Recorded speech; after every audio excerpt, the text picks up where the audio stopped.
Salut tout le monde et bienvenue pour une nouvelle vidéo sur Who Got Next. Comme vous l'avez sûrement deviné, aujourd'hui ça va être une vidéo un petit peu spéciale puisque je serai surtout en voix off. En effet, vous l'avez certainement vu sur les réseaux sociaux ou dans la dernière vidéo que j'ai sortie, mais j'ai eu l'opportunité d'aller à Bourges pour le match contre Prague en ouverture d'Euroleague, et de ce fait je me devais de vous sortir une petite vidéo.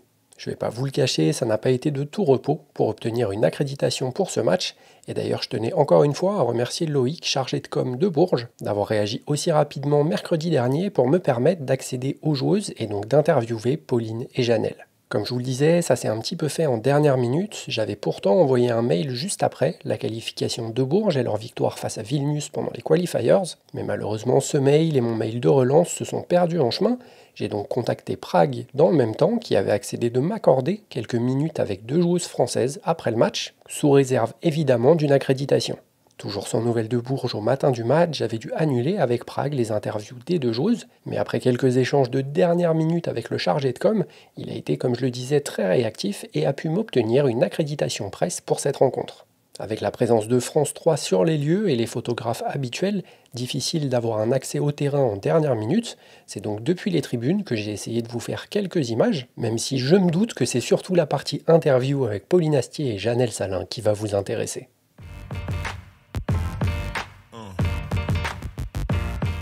Je suis arrivé assez tôt au Prado avant le début du match et comme vous pouvez le voir, à ce moment-là on n'était pas très nombreux, tandis qu'une trentaine de minutes avant le coup d'envoi, les joueuses sont arrivées sur le terrain pour s'échauffer sous le regard attentif de Natalia Eshkova, l'ancienne coach, et de Martine Basta qui a pris sa place cette saison. Cette rencontre marquait les débuts de Caitlin Chen et de KK Timson pour la première fois en Euroleague sous le maillot de Prague, mais surtout le retour de Pauline Astier au Prado qu'elle a quitté cet été.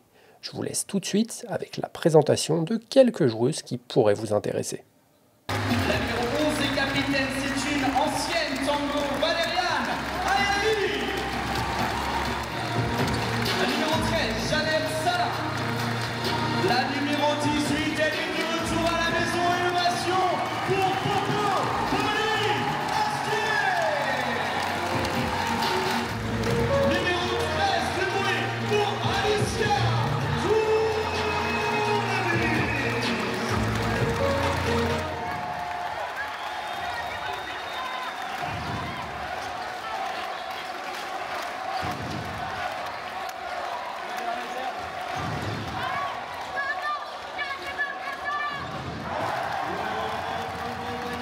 Après la rencontre, j'ai pu assister à la conférence de presse de Martine Basta, le coach de Prague, et de Pauline Astier, et j'ai quitté ensuite très vite la salle de presse pour pouvoir m'entretenir avec la nouvelle meneuse de Prague. Très rapidement, on t'a vu t'imposer et t'as pris petit à petit les clés de l'équipe à Prague sur les premiers matchs. On te voit très vocal avec tes coéquipières, t'avais déjà l'habitude de le faire à Bourges en tant que vice-capitaine, mais comment t'assumes ce nouveau statut en prenant des responsabilités dans un nouveau club ? Je me sens bien. C'est vrai que je pense que ça vient aussi un peu du poste de jeu. À la main, on est toujours obligé d'essayer d'expliquer un peu, de tirer nos coéquipières vers le haut. Enfin voilà. Donc je pense que c'est un peu dans mon rôle aussi. Mais c'est vrai que ça avait déjà commencé un peu à Bourges. Donc ça m'a forcément aidée pour quand je suis venue à Prague. Puis comme je disais, je sens que les filles sont à l'écoute, qu'elles ont confiance en moi. Et du coup, moi, forcément, ça m'aide à avoir confiance en moi et justement à faire rouler l'équipe dans le bon sens. T'es extrêmement performante sur le début de saison, alors que tu as eu une fin de saison un petit peu compliquée avec Bourges, où on sentait que tu avais peut-être un peu moins de jus. Comment tu te sens physiquement sur ce début de saison et comment tu te relèves après la déception en équipe de France ? Ça va, franchement, je me sens super bien physiquement, je suis super en forme, j'ai eu le temps de me reposer et de me repréparer aussi. Donc pour ça, c'est cool, je suis hyper en forme. Et après, oui, l'équipe de France, il fallait digérer un peu, mais c'est vrai qu'on a l'habitude il y a des échecs tout au long de la carrière, c'est pas tout beau tout rose, donc il faut savoir se relever. Et c'est ce qu'on fait, nous, tous les athlètes, on essaie de rebondir au mieux. Et c'est ce que j'essaie de faire à chaque fois. Et pour l'instant, là, on a bien démarré avec Prague, j'espère que ça va continuer. Peu importe mes performances, peu importe, je veux juste que l'équipe roule le mieux possible. C'est ta première saison à l'étranger, tu as franchi le cap cet été en quittant Bourges, mais il y a un sujet dont beaucoup de monde parle pour toi, c'est la WNBA. Tu as dit par le passé ne pas être intéressé à ce moment-là. Est-ce que c'est dans tes plans, dans un futur proche ou peut-être un peu plus lointain ? C'est vrai que pour l'instant, je suis vraiment focus sur Prague parce que c'est un big step pour moi de venir à l'étranger, de changer de club. Ça faisait longtemps que j'étais ici. Donc, je suis vraiment focus sur ce que j'ai à faire cette année avec mon équipe. Bien sûr, si jamais il y a une opportunité, je verrai. Je la considérerai peut-être un peu plus qu'il y a 2 ans quand je disais que non. Parce que je pense que j'ai un peu évolué aussi et je pense qu'il y a beaucoup d'expérience à vivre, voilà, que ce soit à l'étranger, aux États-Unis, peu importe. Donc voilà, pour l'instant, je suis vraiment quand même focus sur ce que j'ai à faire à Prague et sur le début de saison et même toute la saison. Et après, je verrai la suite. Tu joues beaucoup sans ballon là sur le début de saison, en particulier avec l'arrivée de Caitlin Chen. On sait qu'il y a Maïté Cazorla qui va aussi reprendre sa place dans l'effectif. C'est quelque chose qu'on avait peu vu depuis ta saison avec Yvonne. Là, on nous voit poser des écrans, sortir de stagger. Est-ce que c'est un rôle que tu aimes ou est-ce que tu préfères mener le jeu et prendre des pics? Ouais, je pense que j'arrive assez bien à jouer sans ballon. Je suis un peu, voilà, pas maligne, mais voilà, des fois je sens quelques coups. Après, ce que je préfère bien sûr, c'est jouer des pics, mais c'est vrai que j'aime bien jouer avec 2 arrières, donc dans tous les cas, je sais que je me retrouverai des fois prendre des pics, des fois non, et je pense que c'est juste essayer de fluidifier le jeu. En fait, mon rôle, quand même si c'est pas moi qui appelle le système ou qui est pas la balle, c'est juste d'essayer que tout roule et de fluidifier le passing et tout ça. Donc voilà, je sais pas comment ça évoluera, mais si je dois prendre des staggers, des trucs, voilà, des machins, on verra comment ça se passe. Mais c'est vrai que moi, ce qui m'importe, c'est vraiment juste que le jeu soit fluide et que notre attaque soit, qu'on continue de se passer la balle. On t'a senti un peu en manque de rythme en Super Cup, les tirs étaient souvent courts, ça allait mieux ce soir. Comment tu gères l'enchaînement de matchs à haute intensité, que ce soit en WNBA ou dans tes clubs, sans avoir de break depuis les JO, donc depuis plus d'1 an maintenant? Bah écoute, j'aime ça.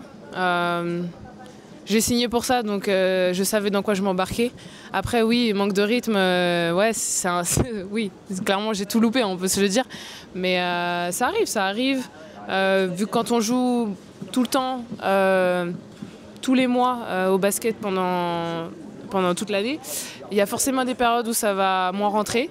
Et peut-être que c'était un des matchs dans cette période. Et après, j'avais eu un petit break de 10 jours. Donc je pense que c'est normal, j'étais dans une nouvelle équipe, je suis arrivée en retard. Voilà, après je ne veux pas me donner des excuses parce que je déteste ça, mais voilà, j'étais frustrée. Je pense aussi frustrée que peut-être les gens qui m'ont regardée, mais... Ça se ressentait de toute façon. Oui, voilà, parce que ça, j'aime pas jouer comme ça et je pense que aussi j'ai pas joué comme je le voulais dans l'équipe. Mais après j'étais très contente parce qu'on a quand même remporté la Super Cup à Villeneuve. Donc désolé les supporters villeneuvois, mais ça me tenait à cœur de gagner, de faire un beau match. Bon, pour le beau match, on repassera, mais au moins on a gagné, donc ça m'a fait plaisir. Il y a Caitlin Chen qui vient de te rejoindre à Prague. Tu as joué un rôle dans son recrutement ou pas du tout? Pas du tout, vraiment. Alors moi, je suis arrivée à Prague, on m'a dit qu'elle venait le jour d'après. Donc je me suis dit, ah d'accord, je vis au jour le jour. C'est marrant parce que beaucoup de gens me demandent comment je fais physiquement, etc. Je fais, voilà. Comme je le dis, j'ai signé pour ça. Après, je m'entraîne énormément physiquement. J'ai pas autant le temps peut-être de m'entraîner baskettement parce que surtout en W, le rythme il était très intense. Donc c'est surtout physiquement que j'essaie de faire très attention parce que dans ces moments-là, les blessures, je touche du bois, elles peuvent survenir très vite. Donc voilà. Tu as beaucoup enchaîné depuis l'année dernière entre Skio, Golden State avec Nathalie Nakassé, l'équipe de France et maintenant Prague avec Martine Basta, à chaque fois avec des styles de jeu et des rôles différents. Comment est-ce que tu gères un petit peu ces changements de coaching selon l'endroit où tu te trouves? Bah écoute, j'adore cette question parce que je pense que les gens ils regardent que les stats. Ils ne regardent pas forcément le basket, ils ne comprennent pas le contexte dans lequel on est. Et justement que tu aies parlé du match à Villeneuve, où j'ai fait un match très très moyen, c'est pour toutes ces raisons en fait. C'est que quand tu changes constamment de coaching, quand tu changes d'environnement, quand tu changes de basket, parce que basket aux États-Unis c'est quelque chose, le basket en équipe de France c'est quelque chose, le basket ici c'est autre chose encore. C'est dur, je peux pas mentir, c'est dur. Après j'essaye d'être vachement à l'écoute. Je pense que la meilleure chose à faire quand on est dans ces situations-là, et je pense que toutes les autres joueuses qui sont passées par là elles peuvent le dire, c'est d'être à l'écoute, d'être patiente aussi. Après le match contre Villeneuve, j'étais frustrée. Je me suis dit je peux rien y faire. Faut que je sois patiente, faut que j'écoute, faut que je regarder aussi, apprendre des autres qui sont par exemple comme Valériane qui est dans le club depuis longtemps. Et puis après moi je sens les choses, quand je suis sur le terrain, j'ai besoin de sentir les choses, je suis une joueuse d'instinct un peu. Et je pense que là ce soir, tu vois, c'était déjà beaucoup mieux. Je me suis sentie encore beaucoup mieux déjà. Ça avait rien à voir, je pense. Comme Pauline, sur ce début de saison, on le voit beaucoup sur du jeu sans ballon, sur des sorties d'écran. On l'a particulièrement vu aujourd'hui là, sur tes sorties de stagger à mi-distance ou même à 3 points, alors qu'on te voyait surtout créer pour toi-même l'an dernier, où tu avais quelques situations de catch and shoot, mais c'était surtout toi qui te créais tes tirs sur du sidestep ou du step back. Comment tu te sens par rapport à ça? Est-ce que ça te plaît ou est-ce que tu préfères toi créer pour toi-même? Encore une fois, j'essaie de... Ces questions-là, je me les suis posées. Ça a été très dur pour moi, je dirais, cette saison, parce que j'ai dû m'adapter à beaucoup de choses, à des choses différentes. À un moment, je joue 3. Un moment où j'ai beaucoup la balle, par exemple à Skio. Un moment, je joue 3 en équipe de France où j'ai moins la balle. En WNBA, je joue 4. Je suis passée de 3 à 4. Où par exemple, je créais pas du tout... Enfin, c'était pas moi qui créais vraiment, en fait. Au début, je le faisais un peu. Puis après, on m'a mis vraiment dans une situation où j'étais que 4, en fait. On a senti très vite avec l'explosion de Véronica Berton que les responsabilités de création... Voilà. Mais pour moi, ça m'allait en fait, parce qu'en fait, je dis toujours au coach, partout où je vais, je dis, écoutez, moi je veux jouer, je vais être sur le terrain. Et Pauline, moi je leur dis à chaque fois, je vais être sur le terrain. Mon but c'est d'être sur le terrain, peu importe, mettez-moi dans un rôle. Après, ça peut être un défaut comme une qualité, parce qu'au final, les coachs ils me mettent un peu là où il faut boucher les trous. Moi ça va, et exactement. Et là comme tu as dit, là je faisais encore quelque chose de différent. Où là je vais courir, enfin je pense que ça va être ça, je vais courir beaucoup, jouer sur des jeux sans ballon. Je suis sur le terrain, ça me va. C'est des choses pour lesquelles j'ai vachement travaillé. Et pardon, petite parenthèse, c'est que en fait je trouve ça trop dommage que j'ai pas eu le temps de plus travailler que ça. Parce qu'en fait j'ai fait que enchaîner les matchs. Et cette année en fait ce qui est le plus frustrant, entre guillemets, c'est que j'ai pas eu le temps de travailler en fait. Et alors que chaque été, d'habitude, je prends le temps, je travaille, je rejoins mes personnes et je travaille. Et en fait, d'un côté cette année, j'ai pas eu le temps, mais j'ai vécu des choses formidables. Donc je regrette pas. Attention, je dis. Voilà.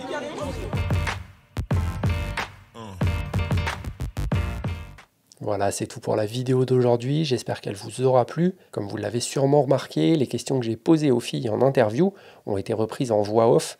On n'entendait que très peu ma voix et avec le bruit ambiant, mais je ne me voyais pas augmenter le son, ça n'aurait pas été très agréable à écouter. Donc c'est peut-être un peu moins naturel qu'en direct, mais au moins ça vous permet d'avoir les questions de manière un petit peu plus claire.